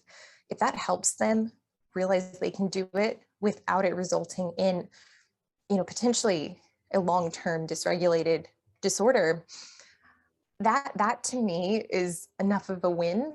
That like, gosh, it's not the winner mentality that people want to hear. And trust, I'm competitive. I'm super competitive. I'm just competitive with myself though. And that's because I'm very hard on myself. And it comes from a place of saying like, you know what, I'm going to do my best, but as long as I show up as prepared as I can, there's no negativity, there's no guilt, there's no shame associated with not placing higher. I think it was, oh gosh, it's from the book, The Four Agreements. I'm blanking on the author's name, but I read it very early. Yes, I bought it Don and I never read Wall? it. I never read it. Can you believe it? I did buy the book though. I know everybody swears by this book, The Four Agreements. I'll link it below for everybody so that they can find it easily. Yeah. I really think the one of the agreements he touches on, if you know in your heart of hearts, if you know there is nothing more you could do, you shouldn't feel any kind of negativity. And I don't know, I read this probably way too early, and I bought into that ideology because it was like, hey, if I can do my best might look different when I'm in nursing school versus when I'm not, or when I'm in a relationship or not. It's going to vary. But if I truly believe like there's nothing more I could have done to perform better, to place better, then it's like, hey, like treat it for what it is. Like this was the best outcome given the circumstances. And to me, I think people can adopt that mentality without sacrificing that competitive nature of wanting to win. I love going into these shows and knowing who I'm competing against, and thinking about, okay, well, like, here's realistically where I'm probably going to place, because I know my limits and I know how long I might be working my hardest, but it's relative to me. Another girl who might not be working as hard might do better, and it's okay. Like it's a very individual sport. And I think the way you avoid feeling that discouragement or negativity is truly looking at it like, hey, this is a personal journey. If there's nothing more you could have done to affect the outcome, like reframe, like reframe how you're viewing it. Because I mean, you can get on stage and the judges can that day be like, you know what, we're really cracking down on the conditioning either way, saying, hey, we want harder girls or we don't want harder girls. And they're going to place you and it's however it turns out. I mean, everyone wants to win, everyone works hard, but I mean, it should be an individual journey that the return you get from competing should be completely separate from the placing. Like the return I got this year was immense. Like it wasn't even, it's not even, I don't even know if I can really quantify it or express it, because I mean, going into these shows, I think it was before, I'm sorry, I know I'm getting really long-winded, but No, it's fine. I love it. I think it was 2 days out from my first show this year. I was in the middle of a workout. I was like doing my stuff at home, and Patrick was about like, we had just like traded off. So he walked by me and he was like, I didn't think you could do it. Like, I didn't think, and Patrick is, I love Patrick, but like one of the things I love most about him is he will not lie to me about what he thinks, his view on my performance or my efforts, and he's very, very honest. And if he wasn't, I wouldn't trust him. That's like a big deal breaker for me. So he tells me, he's like, I didn't think you could actually make the improvements that you made last year, in building the muscular improvements. But he's like, I was almost certain that like there wouldn't be any change. And I just started, I'm like doing hip thrust and I start bawling because I'm like, oh, I didn't even think, like, I didn't even, up until that point, I'm almost 20 weeks deep into a prep. And I'm like, wow, yeah, that's right. I forget that 6 months ago, we were going back and forth about if I should even diet because I haven't taken enough time off. And I probably won't be competitive without more muscle. And even though after the fact, it's like, okay, I still need more muscle, sure. At the time, it was such a beautiful moment to like have that with someone that I'm sharing this with, and to have them be truly honest about like, hey, you did something that I don't think many people could do, but I also, like, even knowing you, I didn't know if you could do it, and you proved me wrong. And I'm so glad you proved me wrong. And we've had a couple moments like that throughout the years where it's like, it is a win, not just for me, it's a win for him and I, because he is so involved in this. And yeah, I think, I know that was a very open-ended answer to your question, but I think I love it.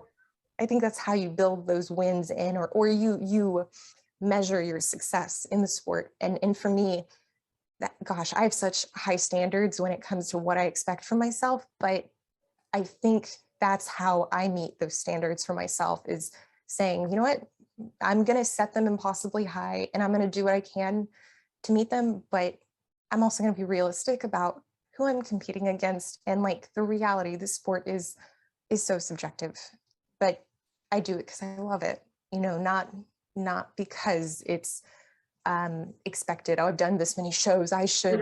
No. Yeah.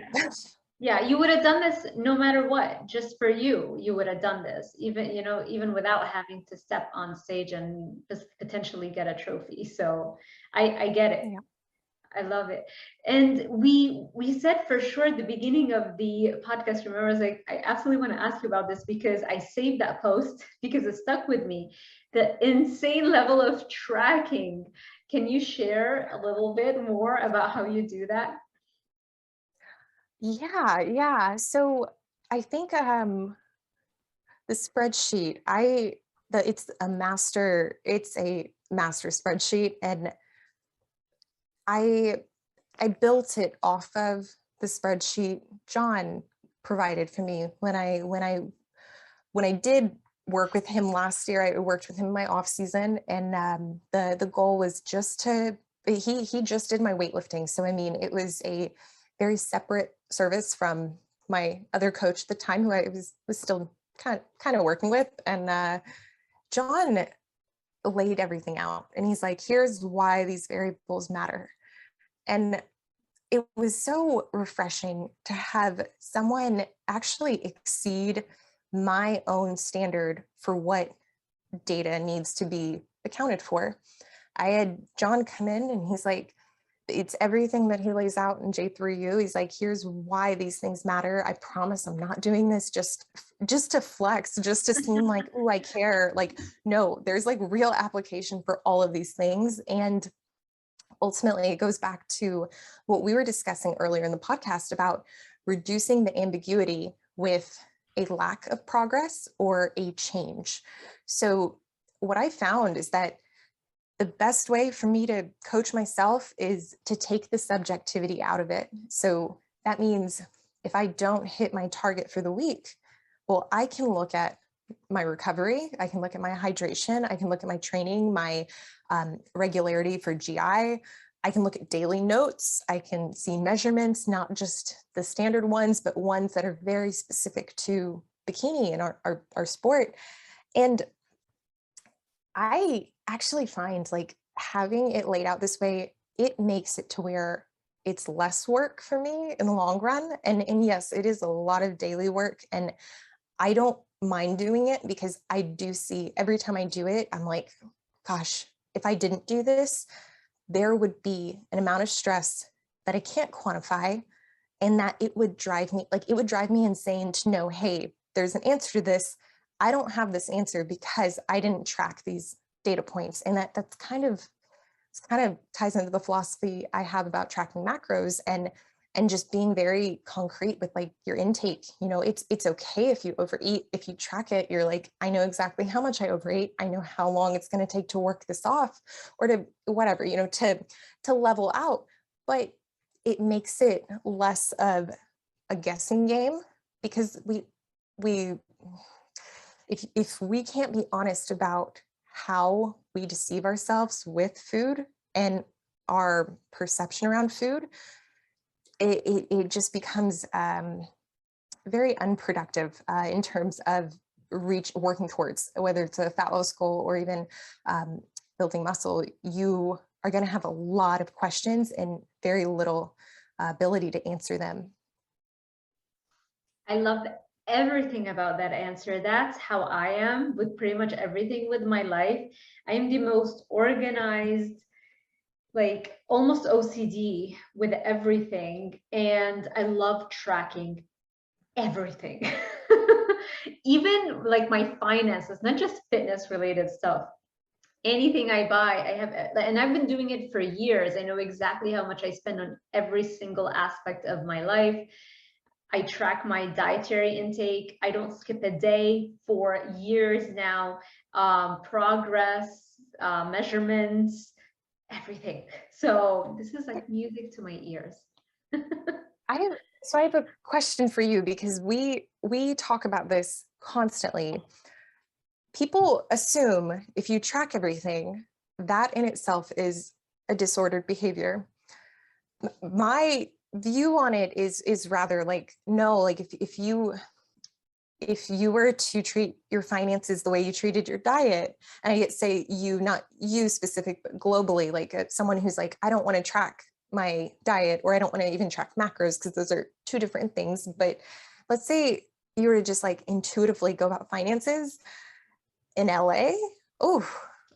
That's scary. Like, yeah. And I feel like tracking finances is something that is considered so acceptable. Whereas if you don't track it, there's a connotation with it being careless. And Right. that is how I view tracking dietary intake, whether it's the foods, the portions, or even the macros, the grams. Do you find that that to be a challenge with educating others? Do you receive, I guess, not that criticism, but is there that perception you have to overcome that, like, hey, no, this is better in the long run? I think people have kind of, like when they come across my Instagram, I feel like I'm pretty outspoken, and they kind of know that I'm not the kind of person that's not going to react, you know, like I don't take crap from no one, you know. And so and already I'm an expert in health, and you know, like a professor of nutrition. So I know that there's a general overall sense right now where it's okay to bash fit people, but it's taboo to say anything potentially negative regarding weight loss. Even just saying weight loss and obesity increases risk of diseases and your risk of contracting certain viruses and lowers your immune system. That has become things that are censored, and those have become things that are taboo to talk about. And we have to remember what's taboo and what's allowed is mainly driven by the fact that there are a lot of people making tons of money, from the food companies to the doctors and the surgeons and the hospital systems and the insurance companies. I mean, it's a whole economy, and you've got tons of people that are benefiting greatly from you trying to just have balance in your life. And you know, don't worry about tracking too much. No, that's disordered eating. Don't worry, you know, it's like live a little. So I hope that people are starting to wisen up regarding who's pushing that kind of content, who's sponsoring those kinds of content. And there might be influencers who genuinely believe that what they're saying is right, you know, and they want that you know, to be so true for themselves and find like some form of freedom in that area. And so they become very useful for those companies, you know, to work with them, and they get a lot of money from them to promote that message. So that's pretty much how it works. So yeah, I don't think anybody is like, if you're smart, you wouldn't argue with me regarding this topic, because I think it's pretty clear where I stand. Yeah. I actually find the same thing. I don't have any like negativity like that directly at me. It's more, I see it being promoted. And I asked Patrick the other day, I'm like, yeah, that's strange. I don't think I've ever had someone like come at me specifically. And he's like, yeah, because you promote evidence-based, like what you're saying is very difficult to argue with. And I think that's what you just said, like you're good luck. Like it's going to be very challenging to provide enough evidence to show that the opposing view. Yeah. I mean, we can talk so much about that. Like that is something I'm definitely passionate about, but I want to try and extract more information from you. We're almost done, don't worry. Let's see. So I think we did most things. I'm so glad. I guess what I am missing is like a typical meal plan. What would it, and I know it's like flexible and everything, so maybe like just a very general meal plan. You know, and then supplements, if you do take supplements with that. And I think pretty much everything other than that we did cover. So yeah. Yeah. So on the meal plan, I tend to eat, at least currently, I'm eating very similar foods to what I ate during prep when I was more flexible. So I mean, my meals are broken up into, I usually have 4 to 5 meals, 4 if I'm starting a little bit later. I don't mind fasting, but tying back to, you know, what I said earlier, that tendency to over restrict, I have to be aware that I tend to do that. So previously there were days where I would not eat until 2 p.m. and my last meal would be at 9. And like that kind of fast doesn't really facilitate muscle growth. It's not as optimal as it could be. So I usually have that first meal between 11 and 12. And then other meals are just spread out every 2 to 3 hours, but I'm not super rigid with the meal timing, just under the pretense that, hey, like they are spread out evenly and then the macromolecules are broken up adequately. So protein, I mean, I feel like I would do so well on the carnivore diet because I can house like red meat, even, no, not even just red meat. I love protein, and like that was hard to lower during contest prep because John was like, he's like, you should reallocate these macros to carbs because that drives training performance, and you're already eating 1.5 grams. And I'm like, oh, okay, well, yeah, I know he's right. Let me just tell you a little something just to plant a seed, maybe for some time in the future. The more protein, especially from the red meat you eat, especially after that adaptation period, as your body switches over from a reliance on sugar to becoming a fat-based metabolism, once you're over that adaptation period, because that's the period where people stay with and they think that their performance has dropped. It drops for a short period of time, and then it goes back up, and sometimes it can go even higher. There are a lot of athletes that are doing, you know, keto or very low carb to gain a competitive advantage, especially like with endurance events, because you never run out of fat as an energy source, whereas with the sugar, you're reliant on a sugar hit every 2 to 3 hours.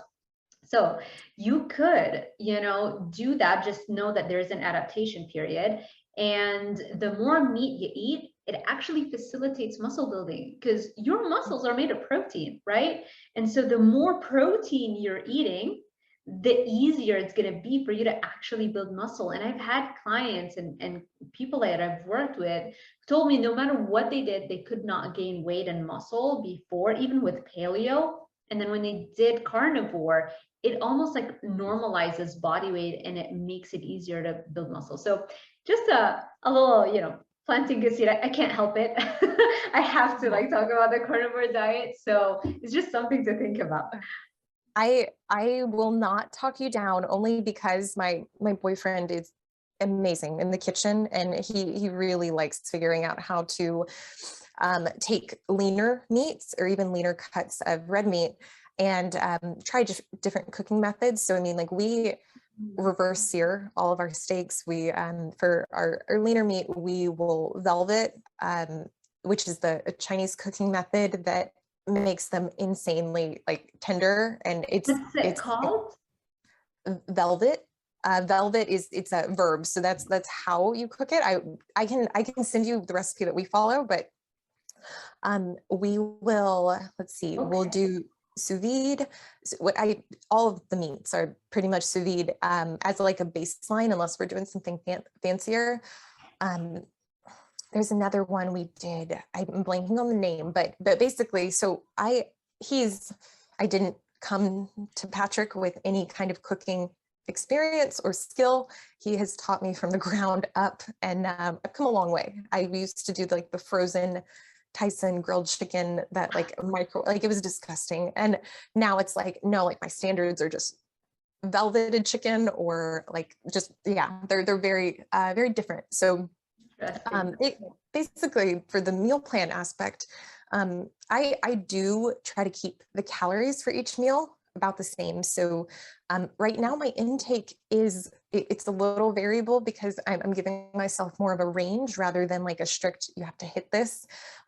But even within that, I'm able to have, meals that are about 400 calories, and I'm able to have 4 or 5 meals. So within that, I mean, like, I really enjoy the cooking process and trying different recipes. So I mean, like, just recently, like 2 days ago, we followed one of Josh Wiseman's videos on suadero tacos, and we went to a Brazilian market. We went to a few Brazilian markets, and being in LA, we have that kind of access. So like, to me, that is not only a good strategy being in improvement season, it's like, hey, like, I can take the focus away from like just over consuming and make it like, hey, let's like try this recipe and make it fun and still have an appropriate amount without it being a super high volume meal that ultimately you're just eating in order to consume.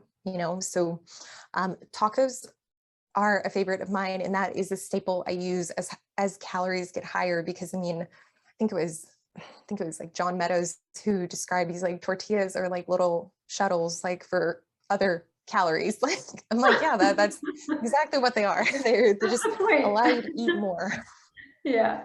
I love it. But yeah, so I'll do 1 or 2 meals, either like tacos, or I'll have a different carb base that I use is like yakisoba or ramen noodles, which we have Asian markets around us, and those are all things that, I'm usually following a recipe, but I've pretty much figured out, okay, here's how to structure this in a way that it's an appropriate amount of carbs, it's an appropriate amount of fats. And if, let's say, meal 2 with tacos, let's say that is a leaner meat, and then I incorporate either a sauce or tortillas that have slightly higher fat. Well, if any of those macronutrients are slightly higher than what an average would be for the following meal, I'll adjust accordingly. So I kind of have a general idea of how my meals should look from a macromolecule standpoint, but there is a degree of flexibility I like to have, knowing, hey, if there's a food, if I want to have ribeye cap, well, I probably need to eat shrimp or a leaner meat throughout the day in order to hit that daily target. So you're not prepping your meals, right? Usually the protein is we'll cook in bulk for both of us, but we do that every 2 to 3 days anyway. Patrick is a nurse, and on days he's working, I mean, he takes 2 to 3 meals with him, and I mean, they look very similar to my meals. So I mean, he lives the lifestyle. Even despite not being a competitor or not having competed, that's just how he eats. And with his schedule, I mean, like, we try to meal prep every 2 to 3 days so that the food he's taking is as fresh as it can be. But that works out for me because then I'm getting fresh protein and all my meals are pretty, I like to cook them if I can. I don't like to just weigh them out, put them in a container and then just leave them. Right. Okay. So you have the bulk protein. You're weighing them out. You know exactly every meal is how many ounces. Do you add a source of, like, say, white rice or ramen, or do you do that once that meal is due? I usually once that meal is due, if I'm eating like today, Patrick's at work, so I'm I don't really have to like wait on him. I this is another thing kind of tying back to more of like the transition out of the rigidity of contest prep is I try to have my meals with him now because that does take away that focus of like, okay, like 2 hours until you eat again. And it makes it makes the behavior around food a little more normal. But yes, like if we have a plan, like we'll usually talk, be like, hey, do you want to try this? What are you having later? Okay, do you want to try this new pho recipe that we saw that this YouTuber just came out with? Or hey, let's go to the Asian market, see what they have. Oh, we haven't tried this brand of noodles. Let's try a recipe here. Now when I'm on my own, I mean, I do tend to eat pretty much the same way, and it is largely derived from hunger, yes, but my plan throughout the day. So like right now whenever we hop off, I'm gonna have another meal and then I'm gonna probably train in the next hour. So I'm gonna think, okay, what kind of carb source do I want to have? Let's say hunger was exceptionally high today, which the past 2 weeks there's been days I've woken up and it's been the ghrelin hasn't regulated yet. So I'm like, hey, do yourself a favor, have something that is higher on the satiety index. Don't pick something that is fast digesting, have a little bit more fat maybe earlier in the day. And all of these tools are going to hopefully make it to where you don't have cravings later in the day, or if you feel like you want to eat a little bit more, you're a little more satiated. You did that pre-planning. Love it. Wonderful. Supplements. Yeah. So with off season, a big part of how I include or change a supplement regimen is going to be based off lab work, which I am going to get mine done here in 2 days. But I think given where I'm at, what we're expecting to see is probably suppressed sex hormones, probably suppressed thyroid hormones. Those are things that I looked at last year and I saw, hey, this is the end state of contest prep. So our options, for thyroid, just simply coming out of contest prep, your thyroid in a healthy individual should return to baseline, but you need lab work to confirm that. I strongly recommend for anyone who potentially is thinking they might have an issue and they're already jumping ahead to how do I supplement for this? I would strongly recommend get the lab work done, understand what certain levels mean. The last time I had lab work done, it was at 8 or 9 weeks out, and my thyroid was suboptimal. So I mean, like we discussed our options, we're able to supplement, but we also know the reality is in a contest prep, you really have two options. And I think I am working on a carousel, like the one I posted yesterday that goes over thyroid and like, hey, here are your two options. Like you can see out the diet, but understand it's not going to get better. Like that's just, you're putting your body under an immense amount of stress. The really only way to fix that is to come out of diet, to make those lifestyle changes to, in my case, I already was ahead of the curve because I had calories higher. I had cardio brought down. My sleep was as normal as it's going to get. Fatigue was being managed, but those are all things that previous preps I wasn't as prepared for. So coming out of contest prep, it's like, I have to maintain, when I was doing 2.5 hours of cardio, you're maintaining still an hour of cardio, even though you dropped off an hour and a half. Your body is still under such a stressed state that truly it's like you have so much fatigue that was not managed now you have to, it's going to be several months before your thyroid hormones are even returning to baseline. Yeah. So with that, I do recommend, like, there are adaptogenic supplements that you know, I'm a big fan of, and I don't have my list pulled up right here, but I mean, it's everything. Ashwagandha.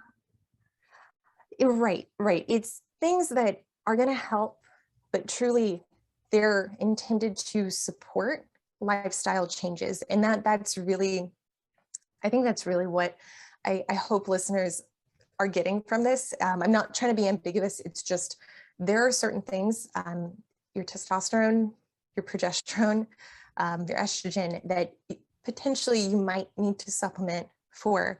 You should work with a professional on that. And you yourself, even working with a professional, should have an understanding of the risk associated with not taking care of these things, and also what you're signing up for. Progesterone was something that I did stop taking a little bit closer to my show, and I you know, decided to stop taking it, but now I'm taking it again, and that it's something, it's not going to just immediately raise my levels, because even being on it in a contest prep, I mean, being on 200 milligrams, my progesterone was still 1, which is so low. Like, that's non-existent, that it shouldn't even count as a value. With estrogen being at when I was ovulating, being still at that 100 range, which is adequate, but for 100 to 1, that's like not where you want to be. 99% drop. Yeah. No, of course. Okay. Yeah. Yeah, of course. There are risks that you are taking for that period of time when you're dialing down your physique for contest. It doesn't mean that, you know, that's where you're going to be 24/7 the whole year. So there are always some risk when you're being so competitive, and you're like an elite athlete. Being a competitor is really one of the hardest athletic endeavors anybody can take, because it's not just all the training you're doing, it's also the food. Whereas almost every other sport, they're just training hard, but the diet doesn't have to be as dialed down, and not all the other variables have to be accounted for, as opposed to when you're doing bodybuilding. So it's yeah. And I want to say on that too, I think a piece of advice for listeners is, if you are